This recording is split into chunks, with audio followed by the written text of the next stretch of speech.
Hi, Cutie Pies. It's Lanikia, and I'm coming to you with season 4, episode 5 of The Handmaid's Tale called Chicago. Um, First of all, I know I'm behind, and I'm going to try to get the most current episode, which is episode 8, out to you by Friday. But I'm going to try to get through these before I can do that. Okay, so we start off with June, who's thinking about Luke, and being together with Luke. And then we see this man. I guess he's wanting her as a girlfriend, but she's like, she doesn't want him. And we see Janine has bonded with um, Stephen at the resistance camp. And then we see Aunt Lydia, who's pretty much being. This is going to be a really fast review because it wasn't really much to the episode until the end. Then we see Aunt Lydia, who is pretty much being sidelined. They don't need her. So Aunt Ruth pretty much tells her, you did a great service, yada, yada, yada. But, a lot of this stuff happened under Aunt Lydia's watch. So they're pretty much sidelining her to not being part of the whole training of the handmaids. And so because she's working on her treadmill and she sees them and everything and she's ready to get back to work, but they're like, yeah, you're retired. Okay. Then Commander Lawrence is asking for a ceasefire because he thinks June is alive and he wants her to be able to get out. And so he's asking for a ceasefire, and no one backs him up, not even Nick. He doesn't back him up or anything. So he tells Nick, you could have gave me a mercy vote or something. And Nick's like, no, he doesn't want the commanders to get onto him. And then he tells Nick, June is still out there, and he pretty much says, well, we don't, I would know it if she was. And Commander Lawrence tells Nick, but Gilead's eyes are not everywhere, so you might not know if she's still alive. So then we see June. She wants to go on this because they're going to. So the resistance is going to meet another resistance camp, and they want to trade items, because they're running low on supplies and things that they need. So the other camp might have, things that they need, and they have things that the other camp needs as well. But June is so. She's used to being listened to and everyone following her directions. And this is like, it's Steven's group. And so Janine is really close to Steven, of course, because they're, I don't know, dating, something like that.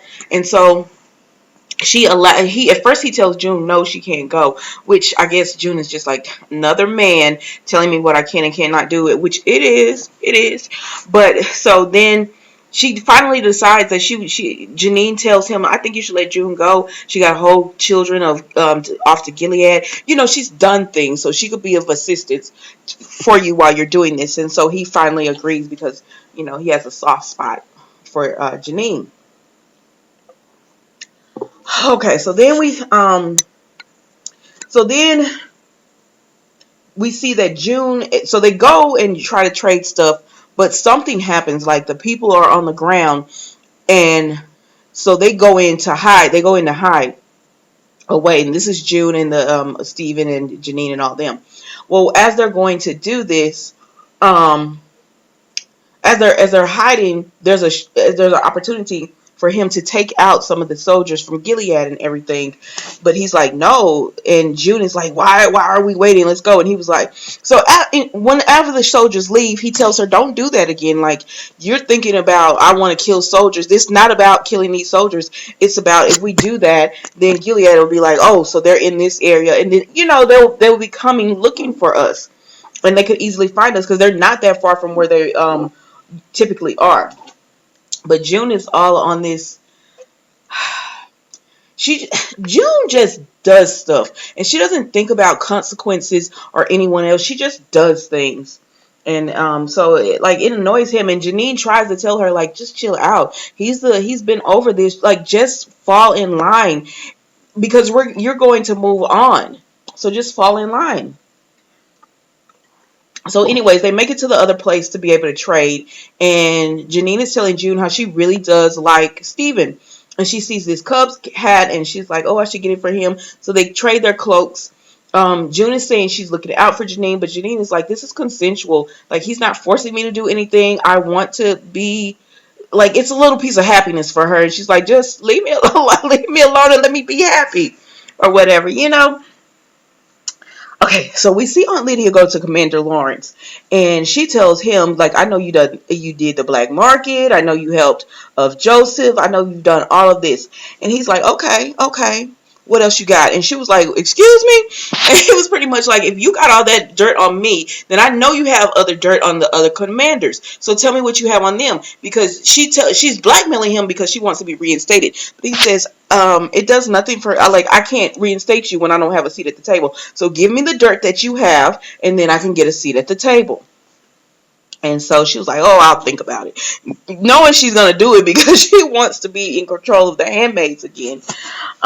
So then we see, okay, so then Nick meets with two of the Marthas, and they're like, you can't just call us or whatever. And he was like, I need to know about June. And one of the Marthas is just like, man, forget June. Everywhere she goes, people end up dying. Like, she's not worth it. My advice to you, leave her alone. And she gets back on that truck because she's like, I want no part of this. But the other handmaid is more sympathetic, and she's like, we heard that two handmaids crossed into Chicago about a week ago, so he knows she's in Chicago. Mind you, Commander Lawrence had said he wanted to send aid, like a ceasefire, to those areas and send aid to show help, that they're willing to help and everything. So then we see that so now Nick, anyways, now he knows she's alive. So June is like, she's ready to leave. So she gets her information and she's ready to go and everything. And she's telling Janine. And Janine is like, I want a life here. Like, we can have babies. They can be American. American needs babies too. You know, and Janine is like, she just wants to be happy with Steven. Like, she doesn't want to go anywhere else. And June is just like, girl, you cannot have a baby here. Like, how are you going to raise a baby in this? Like, it doesn't make any sense. But Janine is just happy in love, or in lust, love, whatever you want to call it right now. So it's making perfect sense to her. And she don't want to go. She wants to stay. She wants to stay. And June is disappointed, but she's just like, June, you don't think about anyone else, because she again brings up Alma and the other handmaids that were killed, you know, because of June. And you know, so it's just like, okay. So then we go and we see, June is about to leave, and then Janine comes, and they kind of, they kiss and make up or whatever, and give each other hugs, and she gives her the hat because she's like, remember me, and June is like, I would never forget you, and so they have a emotional goodbye and everything. So Aunt Lydia so then we see Aunt Lydia has got her position, because has gotten her position, and she's telling the women, you know, handmaids travel together, you know, you'll never walk alone again. And I don't know, Aunt Lydia's looking real emotional. I can't read Aunt Lydia, and I haven't watched the next few episodes, but it's like, it's almost like she tries to be nice, but underneath it all, it's this wickedness about her. So it's, I don't know what it is. It's just like, because in her mind, what she's doing, there's nothing wrong with it or whatever. Like, that's the way it's supposed to be. So anyway, she's back over the handmaid. She's got her position back. So that kind of led us to believe, well, if she's over the handmaid, then Lawrence probably got his position back. But anyways, Nick meets Lawrence in the hallway, and he's like, June's alive, I'm gonna help you or whatever. And Commander Lawrence is like, oh yeah, thank you. It was, to me, Nick should have known something, because the way he blew him off, kind of. So then they get in there, and Nick is like, I want to bring up Commander Lawrence's, what he had on the agenda last week. And the other commanders were like, oh, yes. So, yes, we're going to send aid. And Nick is just like, y'all were so against it. So this is what they're going to do. They're going to send the aid and going to say a ceasefire. But right before, when they're doing that, they're going to, while all the people are kind of really vulnerable, they're going to bomb them. So it's like, that's not a ceasefire, but it's really just a trick to try to, you know, kill the resistance. So, anyways, Commander Lawrence is just like, I guess he's just like, hopefully June can get out in the time, you know, that she has to get out. And Nick is, and they want Nick to coordinate the bombing and everything. So, you know, he's upset about that, because he knows he could possibly be bombing June.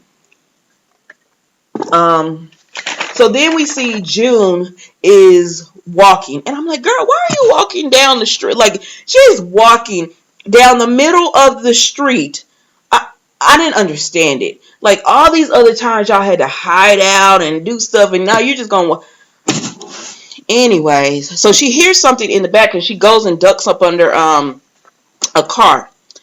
Uh, a car, and then we see the footsteps approach, and we see the knees and the legs and everything, and it's Janine. She said handmaids always walk together, and all that, and she didn't want to be without June. She felt safer with June. So they're walking, and they find food and everything, and they're like, why is there food here? And no, like, where's the resistance? And why aren't they getting this food?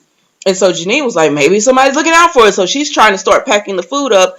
And June is like, Janine, something's not right. And so then when she says something isn't right, she's like, we need to run because the bombs start falling. And so all these bombs start falling, which is what they were going to do. They were going to give aid, then bomb them, and then let people in to help or whatever. So then once the bombs started going off and everything, I guess June and Janine got separated, because then the next thing you see June getting up, and she's like looking around for Janine, and you hear all these people saying, does anyone need help? They're like looking to help people, and one of those people is Mara. And so she and June see each other, and that's how the episode goes off. The two of them are finally back together again, because she's one of the people who comes in from Canada to help give aid and food and give aid and food and medicines and stuff to the resistance and everything. So, and that was it, y'all. That was the Chicago of the Handmaid's Tale. Y'all, is anybody else? This show, it's like it's a good. I don't know if it's gotten so far off from where it was when it first came out that I'm not saying I don't like it. I still like The Handmaid's Tale because I still think it's good writing. But sometimes, maybe it's just June. Maybe she's so far different because of everything that she's been through from the June that we first met. It's like she's on this train. She's a train wreck waiting to happen. She's just on this express lane to just crash and burn. And it's like you can see that she's been through stuff. She just has so much anger and everything, and it's like it's uncontrolled. Like, she doesn't make rational plans. Like, that's what I always liked about June in the beginning, is that even when she was like, when we were introduced to her as a handmaid and she was trying to get out, she was always thinking and planning ahead. But now it seems like she just goes in with no plans. Or I don't know if I'm making sense, but y'all let me know in the comments. Don't forget to like, subscribe, and comment. Let me know what you think. And that is The Handmaid's Tale. I will see you tomorrow with another episode to catch up.